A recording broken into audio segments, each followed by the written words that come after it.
How are we doing, folks? Welcome back to another installment of my garage.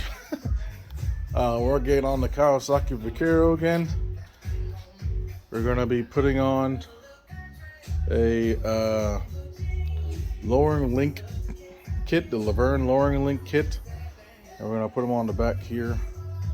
This is what they look like out the box.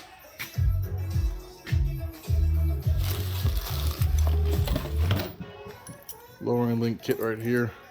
It's supposed to drop it at 3/4 of an inch, and it makes it feel like 2 inches when you put them on and install.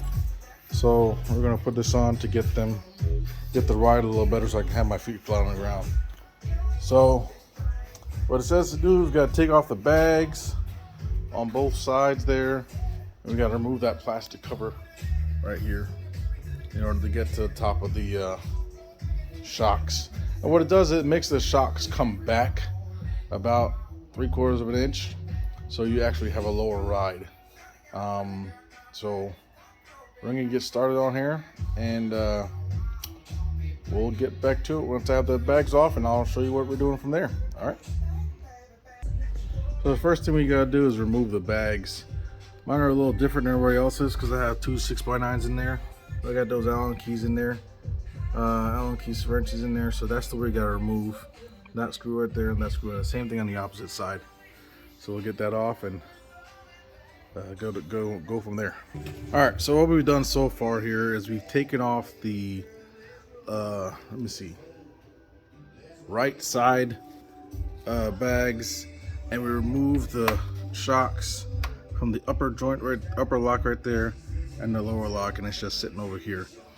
Yeah, I did have to remove this thing, but because I have my light on the back rear, I just had to loosen up and get this thing out of the way for a little bit so I can get into it. So now what we're gonna do is we're gonna do the same thing to the other side and take the shock off so we can get the links in. All right, be back.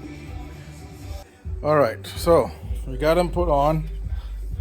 What I did notice is one piece of advice here is that you gotta put the shocks on simultaneously, or not simultaneously, but have the bike leveled at the same angle, and pop them off and put them back on at the same time, because if you don't, one will get jammed up. So I had to put it to the level where it's supposed to be, where these could slide on evenly, and then the left side shock was already completely off, and slid this one on, bolted it in, and then slid the other left side on and bolted it in. Now it says that we're supposed to use spacers for the left side saddlebag. I've seen other videos where they said it didn't need that, so we're gonna try it and see what happens if it needs left side saddlebag or not. The spacers. Stand by.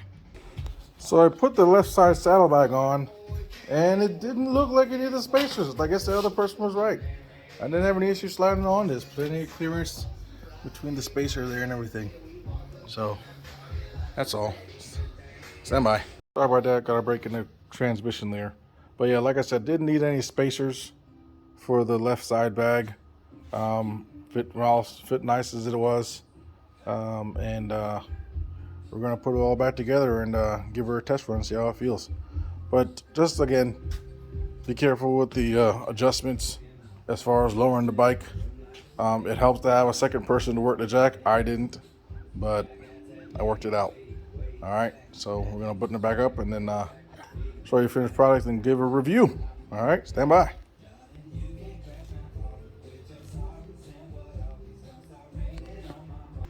All right, so we got her all buttoned up there and buttoned back down. I can really tell the difference a little bit. My feet are more flat on the ground, but again, it helps to have 2 people to help out. But if you don't have 1 person, it can be done.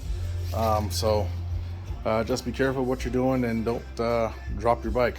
All right, that's about it. Peace.